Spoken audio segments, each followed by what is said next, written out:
સુરતના બહુમાળી sub registrar કચેરીમાં 44 લાખના 4 ફ્લેટોના વેચાણ દસ્તાવેજ કરવા આવેલા 2 સાક્ષીઓને સ્ટાફે બોલાવી મિલકત વેચનારને ઓળખો છો કે કેમ તે બાબતે પૂછતા બંને ખરીદનારે ઓળખીએ છીએ, વેચારનારને ઓળખતા નથી એવું કહેતા સ્ટાફને શંકા ગઈ હતી।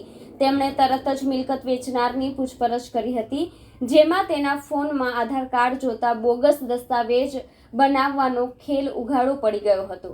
સબ રજિસ્ટ્રારે દસ્તાવેજમાં મિલકત વેચનાર અને ખરીદનારના આધાર કાર્ડ અને પાન કાર્ડની ઝેરોક્ષ તથા ફ્લેટના ફોટા અને સાક્ષી બનેલાના આધાર કાર્ડ ચકાસી ચારે ડ્રાફ્ટ દસ્તાવેજમાં લાગેલા ચલણ પર સિક્કા મારી સહી કરી હતી અને એન્ટ્રી કરવા ઓપરેટર ઉર્વી શાહને દસ્તાવેજ આપ્યા હતા। ત્યારબાદ સાક્ષીઓના ફોટોગ્રાફ લીધા હતા અને સાક્ષીઓને રૂબરૂ બોલાવી મિલકત વેચનારની ઓળખો છો પૂછતા બંને સાક્ષી માણિકચંદ કલાક અને પ્રમોદ પાંડે કહ્યું કે અમે ફ્લેટ ખરીદનારના સાક્ષી છીએ એટલે વેચનારને ઓળખતા નથી।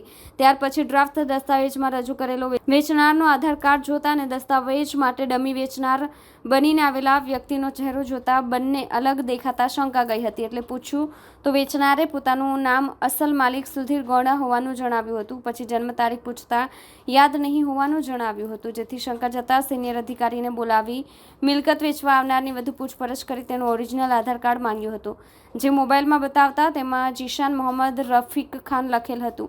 આ જોતા સમગ્ર રેકેટનો ભાંડો ફૂટ્યો હતો। આ સમયે ઓફિસની બહાર ઉભેલા સંતોષ પ્રાણીગ્રાહી અને પ્રદીપ શાહુને પણ અંદર બોલાવી પૂછપરછ કરતા તેણે કબૂલ્યું હતું કે ચારેય ફ્લેટના અસલ માલિક સુધીર ગોંડા છે।